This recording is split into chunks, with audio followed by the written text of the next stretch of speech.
buenas. Bienvenidos a los participantes de la cátedra de Derecho Internacional. Veo que está en línea el compañero Javier Arregui. Sí, aprovecho para saludarlo. Doctor, un gusto saludarle, qué gusto. Ok, mucho gusto. Usted es de Ecuador, ¿verdad? Sí, correctamente de Ecuador. Sí, sí, sí. Un acento que se nos hace ya muy familiar aquí en el IESIC, que nos ha dado mucho, bueno, hemos conocido muchos compañeros muy buenos, gente muy trabajadora, que aporta mucho a la cátedra. Gracias por la consideración. Ok. Pues mire, vamos a dar inicio a esta cátedra, ¿sí? Y lo primero que vamos a revisar va a ser la unidad programática, ¿sí? Bueno, ya, Sí, entonces tenemos Derecho Internacional, objetivo terminal. Aquí traigo la tabla de material para elaborar.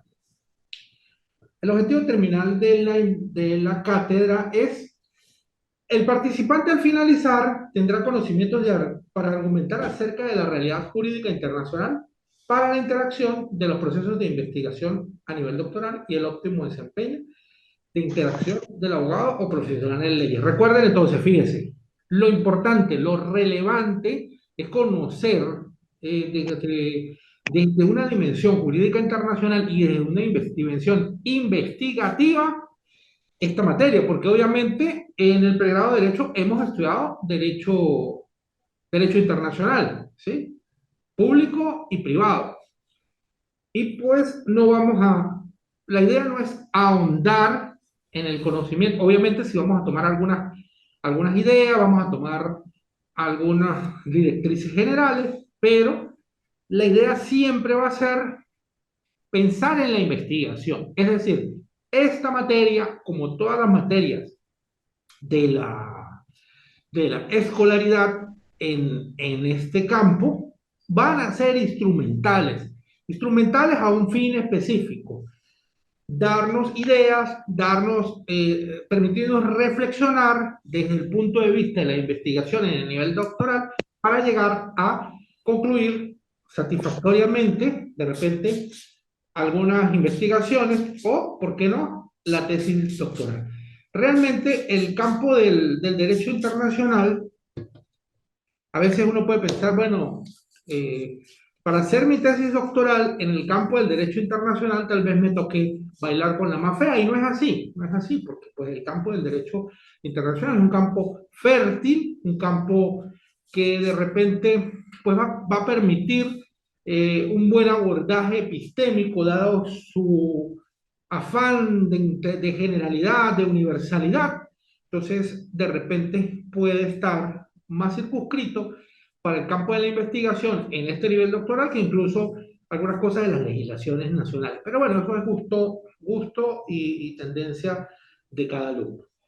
En la sinopsis del contenido: el sistema internacional, la estructura del sistema internacional, su dimensión material, su dimensión normativa, evolución y funciones del ordenamiento internacional. Ordenamiento internacional, en un sentido extenso, porque no podemos hablar de un ordenamiento jurídico internacional asimilándolo de forma concreta y perfecta con el ordenamiento jurídico, eh, con los ordenamientos jurídicos nacionales, porque pues tienen características muy distintas. Las fuentes del derecho internacional, jerarquía de las fuentes, artículo 38 del Estatuto de la Corte Internacional de Justicia, que es lo más cercano a una enumeración de fuentes del derecho internacional. Es el caso de las normas consuetudinarias, las normas convencionales, los principios generales del derecho, los medios auxiliares, la jurisprudencia y la doctrina científica. Concepto, elementos constitutivos, la costumbre, clases de costumbre, su oponibilidad, la interacción normativa entre costumbre y tratado, y entre costumbre y resoluciones, los actos unilaterales. ¿Qué son y cuáles son, unidad 3, los conceptos fundamentales del derecho internacional? Explicación de la naturaleza jurídica de los conceptos fundamentales. Esta idea de los conceptos fundamentales, incluso debo subir la actividad, yo la desarrollo con una participación activa del estudiante, en la medida en que él va a seleccionar cuáles serían los conceptos jurídicos fundamentales para la comprensión del derecho internacional. Queda por cuenta del alumno. El participante es simplificación de los conceptos jurídicos fundamentales en cada una de las materias particulares, relación que guarda los conceptos jurídicos fundamentales con la norma jurídica, validez de ámbito de validez de la norma jurídica, concepto jurídico de la norma y aspectos diversos de la norma jurídica. Cuando hablamos de norma jurídica, ¿sí? Cuando hablamos de norma jurídica, pues estamos hablando de algo muy sencillo o de algo muy complejo, porque si nos vamos para dar una idea, ¿no? A la teoría de la teoría de interpretación, algunos autores opinan que una cosa es una disposición normativa y otra cosa es la norma jurídica que conlleva, porque pues la disposición normativa sería como el texto y la norma jurídica sería el producto clarificador de la actitud hermenéutica interpretativa digamos, del profesional, del docente o del juez. Y la unidad cuarta, ramas del derecho internacional, universalidad del derecho internacional, unidad 5, relaciones entre el derecho internacional y los derechos internos. Y a la unidad 6, precisamente se llama aplicación e interpretación del derecho internacional y habla de las diversas formas de interpretación de las normas del derecho, no existiendo una forma de interpretación de las normas jurídicas distinta a la forma de interpretación de las normas jurídicas nacionales, ¿sí? Porque es la misma técnica jurídica, solo que aplicada al campo del derecho internacional. Pero para ello no hablar tanto, ¿sí? Me gustaría, Javier, usted me hablase un poquito, recordando los viejos tiempos del pregrado, todo eso, que era una materia, bueno, en algunos casos era una materia bastante difícil. Derecho Sí, internacional. sí, ¿A qué le suena derecho claro, internacional? claro, como mencionó hace un rato, profesor, igual, era separado el derecho internacional público y derecho internacional privado, me acuerdo lo que Sí, nos claro. dieron en pregrado, sí, los dos derechos. Y el derecho internacional, igual, la relación entre los países, entre los estados, es lo que se me viene a la idea. Sí, las relaciones entre Estados, en principio es las relaciones entre Estados, pero aquí vamos a ver y vamos a recordar que no solamente es relaciones entre Estados, el derecho internacional público. Y también, obviamente, está el derecho internacional privado. Por ejemplo, sabemos el derecho internacional público, Privado, relaciones entre Estados o entre sujetos de derecho internacional para decirlo más salomónicamente. En el derecho ¿ya? internacional privado se trata de relaciones entre particulares, pero que tienen un componente de internacionalidad, de extranjería. Sí, por ejemplo, para conocer, para conocer cuál es, en un juez revisa el derecho internacional privado para conocer cuál es el ordenamiento jurídico aplicable a una relación jurídica entre dos particulares. ¿Cuál es ese ordenamiento jurídico? También se revisa el derecho internacional privado para conocer cuál es el tribunal competente para resolver una determinada situación, una relación entre particulares que tiene un elemento de extranjería. Dan Ya, muchos ejemplos correcto. así. Una persona nacida en Venezuela, vive en España, se casa con una persona, una mujer, otra persona del Ecuador, ¿sí? Pero que esa persona del Ecuador había nacido en Francia, se vino para el Ecuador, tomó la nacionalidad, no se tenga doble nacionalidad, no recuerdo si en Ecuador se puede, y luego se va para París. Se casan allá, se divorcian, se quieren divorciar y quieren disponer y separar el patrimonio común que tienen, un patrimonio que tienen común, y resulta de un inmueble que está situado en Francia, por ejemplo. Entonces, ¿cuál es el ordenamiento jurídico aplicable para esa relación? ¿Cuáles son los tribunales competentes para ese tipo de circunstancias. En esos casos se da muchas relaciones complejas en las cuales, de acuerdo con las cuales, de repente, y lo digo como para que vayamos empezando a conversar, si bien el derecho internacional privado no va a ser el centro de nuestras reflexiones, sino el internacional público, se dan muchas situaciones de acuerdo con las cuales se produce lo que se llama el reenvío, porque puede decir uno, bueno, el tribunal, el derecho competente es el derecho del Ecuador, supongamos. Uno revisa el Ecuador y dice, por ejemplo, revisa el derecho ecuatoriano y dice, el derecho competente es el donde estén situados los cónyuges, donde tengan su última residencia, lo vuelve a mandar para España. Hay que revisar porque se generan muchas situaciones de ese estilo muy complejas. También se usa el derecho internacional privado para lograr la ejecución de las sentencias, una ejecución extraterritorial de las sentencias. Si yo tengo una sentencia, el tribunal competente, el derecho competente fuera el Ecuador, y yo debo ejecutar la sentencia respecto a un inmueble español o una empresa que está situada en España, pues tengo que eh, llevar para allá la sentencia y hacerla ejecutar por un tribunal del sistema jurídico español. ¿Cómo se hace eso? A través del exequatur. Eso es otra de las características y esa es otra de las competencias o de los campos de acción del derecho internacional privado. Pero por ahora no vamos a olvidar del derecho internacional privado y vamos a ir al derecho internacional público. Porque el derecho internacional público surgió, en algunos casos dicen que con la paz de Westfalia en 1648, que puso fin a dos guerras que había en Europa de los 30 y los 90 años, ¿sí? La de los 80 años entre España y los Países Bajos y la guerra de los 30 años en Alemania. Otros dicen que con ocasión de los convenios de Ginebra, otros dicen que el primer intento fue la fundación de la Liga de las Naciones, que debió un fracaso y generó los conflictos que llevaron a la Primera Guerra Mundial. Otros opinan que el establecimiento o la organización del mundo generado de acuerdo con los resultados finales de la Segunda Guerra Mundial y con la creación de la Organización de las Naciones Unidas. Dan muchos orígenes al derecho internacional.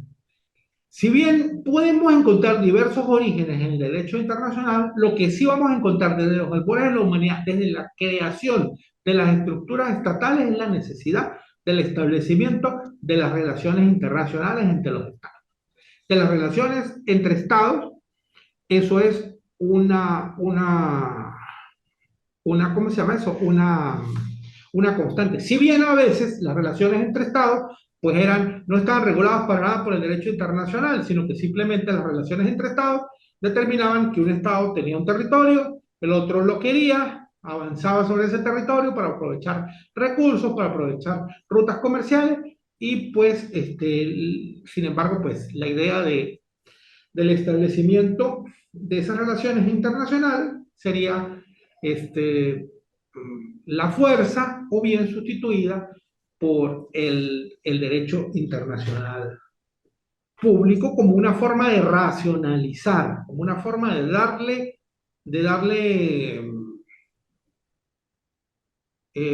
darle algún orden a esas relaciones internacionales que tendían a ser marcadamente violentas, destructivas, etc. El reconocimiento de esa naturaleza, yo lo dije en una clase anterior, el reconocimiento de esa naturaleza llevó a un gran teórico de la geopolítica llamado Klaus Haushofer a acuñar o más bien a desarrollar el concepto de Lebensraum o espacio vital. Él determinaba dentro de una teoría que luego veremos, creo yo, dentro de las relaciones internacionales, la teoría del realismo de Hobbes, aquel que dijo que el hombre es lobo para el hombre, que el ser humano vivía en una constante lucha, una perpetua lucha. Bueno, esta teoría se ha llevado al plano de las relaciones internacionales y Klaus Haushofer determinó o planteó más bien, porque aquí no se podemos hablar de conclusiones definitivas, él planteó que los estados se encuentran en constante y perpetua lucha por el espacio vital, no solamente el territorio, no solamente los recursos, influencia, para pelear por la influencia, para pelear por la influencia hasta cultural. Entonces, él determinó que los estados debían mantener una política activa de lucha por ese espacio vital y, curiosamente, eso dio origen a una, aunque Klaus Hofer no se le tildó de nazi, pero sí convivió en esa época en Alemania y dio origen o fue la base teórica para el uso de la Blitzkrieg, la guerra relámpago con la cual tomó Alemania sorpresivamente gran parte de Europa. Bueno, esa es la idea de que en el campo del derecho internacional y en el campo de las relaciones internacionales existe mucha reflexión, mucha teoría que debe ser cotejada con la práctica para ver su efectividad y la realidad de los postulados. Entre las materias que regula el derecho internacional público está la explotación de bienes comunes internacionales como el agua, el medio ambiente, el espacio ultraterrestre, las comunicaciones mundiales, el comercio internacional. En estos días, Colombia transformó su fuerza aérea en fuerza aeroespacial. El Ecuador, desde ya hace ya algunos años, ya también considera el manejo del espacio aeroespacial como un espacio respecto al cual debe ejercer su soberanía. Bueno, el problema sería un problema práctico de hacerla efectiva, pero ya se avanza hacia la regulación del espacio aeroespacial, de ese campo aeroespacial, y los estados deben pronto irse regulando esa materia. La protección de los derechos humanos es uno de los campos más, digamos, donde hay más desarrollo y donde se ven menos efectos también dentro del plano del derecho internacional, los conflictos de nacionalidad, los estatus de refugiados e inmigrantes, el desarme nuclear y desarme de otro tipo de armamento. Hasta ahora, ¿dónde vamos? Buenas tardes, o buenos días todavía, a Roberto Sánchez.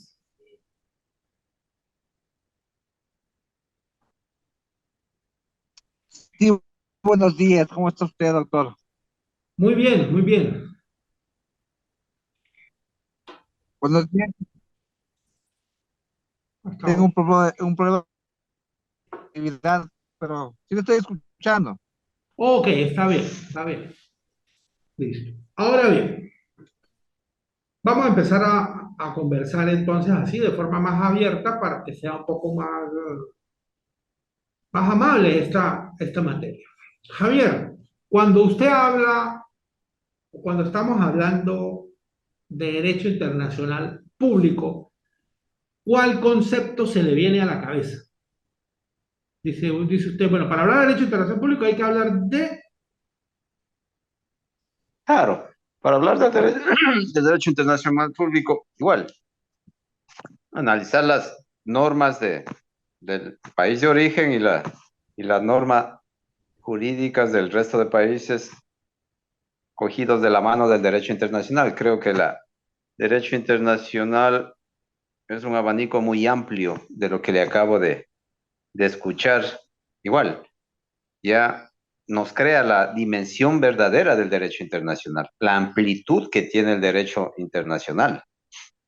Sí, en lo que se conocía parecía limitado el derecho internacional, pero no, de lo que nos acaba ya de explicar, de lo que acaba de mencionarnos, tiene una amplitud grande el derecho internacional. ¿Sí? Es un nexo de internaciones, interestados, que trata de normar y hacer de la forma correcta una realidad o verdad jurídica en tal o cual estado.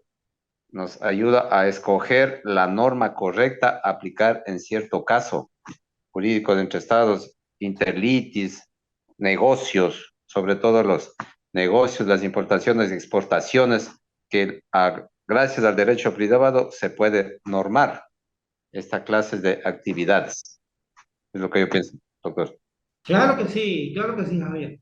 Pero entonces, cuando estamos hablando de esas normas de derecho internacional público, estaríamos hablando de qué tipo de normas, cómo se llamarían esas normas, qué nombre Normas jurídico jurídicas, tendrían. Si yo el digo, nombre de la norma. en Venezuela existen las leyes y en Ecuador existen las leyes y los reglamentos. En el campo del derecho internacional, ¿qué existe? Claro, tiene que existir una normativa internacional. Ok, pero me preguntaban en el grupo sobre las estrategias de evaluación. Yo planeo subir este fin de semana las estrategias de evaluación y creo que como tenemos el grupo de WhatsApp, pues podemos conversar abiertamente sobre las mismas allí. Bueno, entonces hablábamos de cuáles eran las normas, las normas en el campo del derecho internacional y las normas en el campo del derecho internacional reciben el nombre de tratados internacionales, el nombre genérico, tratados internacionales. Vamos a estudiar entonces en gran medida los tratados internacionales, pero quiero hacer énfasis, así no veamos más nada el día de hoy, pero quiero hacer énfasis en algo, ¿sí? Que reflexionemos sobre algo. Sabemos que el derecho internacional está conformado por normas internacionales y en él hay los sujetos de derecho internacional son aquellos que son susceptibles de tener derechos y obligaciones. Y como los tratados internacionales son los que generan los derechos y obligaciones, se entiende o se ha limitado a considerar que como son solamente los estados, en principio, los que ejercen ese tipo de normativa en virtud de que ponen en juego su soberanía, entonces los únicos sujetos de derecho internacional, los únicos sujetos que tienen capacidad jurídica internacional son los estados. Ahora bien, quiero preguntar yo a los presentes. ¿Será, supongamos, que en respecto de supongamos una explotación petrolera entre, qué sé yo, X un país del tercer mundo, en África o en América, y una compañía como la Texaco, no existe influencia importante para el establecimiento de repente de convenios, supongamos que fuera entre Venezuela y Colombia, no pudiera ejercer la Texaco suficiente influencia como para llegar a determinar un poco cuál va a ser el contenido de ese contacto, de ese contrato, de ese convenio internacional. O bien, supongamos para el desarrollo de un convenio entre dos países centroamericanos bastante pequeños, pudiera ejercer Google algún tipo de influencia o no es posible que ejerza ningún tipo de influencia. ¿Qué cree usted, Javier?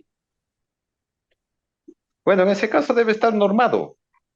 ¿Cierto? A ver, un contrato del ejemplo que usted ponía, la Texaco que venga a campos petroleros ecuatorianos a las fases de exploración, explotación.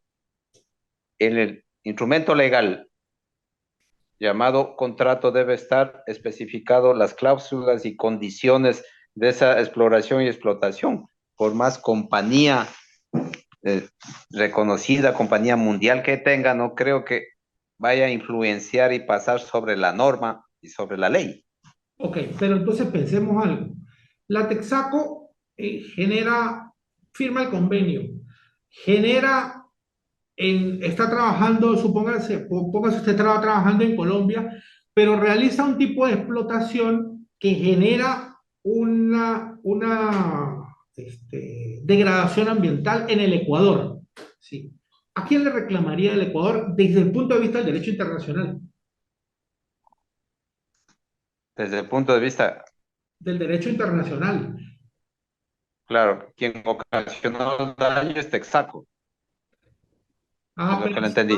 si vamos al concepto tradicional de los actores del derecho internacional, debería reclamarle a la República de Colombia, porque es la que es sujeto de derecho internacional, ¿sí? Y no a la transnacional. ¿Ya? Ok, entonces, ¿a qué punto voy? Que limitar como actores del derecho internacional solo a los estados va a dejar por fuera la influencia muchas veces decisiva de las transnacionales. No es decir, lo que yo quiero decir no es que las transnacionales van a entrar a regular convenios internacionales. Claro que no, porque eso se maneja a través de la soberanía. Pero si tomamos esa postura cerrada de que no son actores del derecho internacional, no son actores internacionales, los vamos a liberar también de las responsabilidades medioambientales, ambientales generadas por la degradación, por ejemplo, en algún caso. ¿Ves? Entonces, ¿a qué quiero llegar? Una idea fundamental. En esta materia tenemos que entender que tenemos que ampliar el campo de lo que es el derecho internacional, al menos los actores internacionales. Porque hay organizaciones no gubernamentales, hay empresas transnacionales y también hay organizaciones de estados que en sí mismas pueden ser consideradas eh, sujetos de derecho internacional público sui generis, al menos de repente no para suscribir tratados, pero sí para tener determinados derechos y sobre todo para cumplir con ciertas obligaciones. Tenemos que ampliar ese campo, porque fíjense ustedes, ¿qué pasa? Se le puede pasar a Ecuador y a Colombia, ¿verdad? Y a Venezuela. Son países petroleros, ¿sí? Las corporaciones transnacionales están interesadas en el subsuelo, están interesadas en los recursos. Entonces, de repente generan actividades que pueden poner en entredicho o pueden comprometer la seguridad y defensa de un Estado, la seguridad y defensa de una nación. Entonces, eso hay que debe ser considerado, porque si nosotros solamente partimos, ¿verdad? Supongamos, vamos a pensar en el tema de la seguridad y la defensa nacional. Si solamente pensamos en la defensa ante amenazas tradicionales estatales, pues vamos a estar va a haber bastantes falencias en esta materia. Entonces, Javier, quiero que partamos de ese principio. No solamente vamos a pensar que son eh, eh, actores del derecho internacional los estados. Y fíjense, aquí hay un campo fértil para la investigación. Esto que estoy diciendo es un campo fértil para la investigación. Porque pudiéramos pensar, si son actores, ahora serán actores de las relaciones internacionales o no. Pensemos entonces, la gran característica del derecho internacional público, ¿cuál es? La de no estar en un ordenamiento jurídico centralizado. Es decir, se habla de que es un ordenamiento caótico, que viene del caos, no porque sea un desorden, no porque sea, no olvidemos del caos en el cual nada funciona o todo funciona como mejor le parece, sino es un caos en el sentido de que no hay una centralización normativa, jurídica y política. Yo siempre digo, a tono de broma, que cuando yo veo una película de ciencia ficción donde llegan los extraterrestres a invadir la Tierra, a mí lo que más me sorprende no son las naves, no son las armas, ni la tecnología que puedan desarrollar. A mí lo que siempre me ha sorprendido de gran manera es que todos esos extraterrestres ponga usted, vienen del planeta Marte, ya no vienen, bueno, ahora vienen de más lejos, pero vienen de un planeta y todos esos extraterrestres están sometidos a un solo gobierno mundial. Eso es lo que me parece a mí más sorprendente. Más de que se pueda dominar en los viajes interestelares, lo que me parece más sorprendente es que una civilización haya llegado al acuerdo para poder lograr que por medio de ella que una civilización se reúna bajo un único mando, porque la idea del derecho internacional público es de establecer un orden jurídico mundial que pudiera prelar por encima de las soberanías estatales, cosa que no se ve ni en ciernes que se logre, y que pudiera hacer cumplir de forma coactiva, coercitiva, las obligaciones de los diversos estados. Esa es la primera, la principal característica del derecho internacional público. Entonces, ¿qué panorama estoy pintando? Estoy pintando un panorama de una enorme complejidad, porque el sistema jurídico internacional está determinado por, supongamos, Ecuador. En Ecuador estaría determinado por los tratados que suscriba con Colombia, los tratados que suscriba con el Tratado de la Comunidad Andina de Naciones, su participación en las Naciones Unidas, su participación en la Alianza del Pacífico, su participación con los distintos países que haya suscrito tratados, los tratados que hayan sido suscritos por países con las organizaciones internacionales a la cual este pertenece, y en todos esos tratados debemos considerar lo que se llama la reserva, porque cuando un Estado suscribe un tratado internacional no está obligado a suscribirlo en su integridad, sino que lo puede suscribir y puede indicar, bueno, yo me comprometo y me obligo respecto de la cláusula tal, la otra cláusula, la reservo, no me comprometo respecto de ella. Tenemos un ordenamiento jurídico muy complejo internacional que vamos a estudiar. Entonces, por eso es que yo le digo, en medio de la complejidad, en medio de tanta diversidad, existe un campo fértil para la investigación en el campo del derecho internacional público. No sé qué opine, Javier.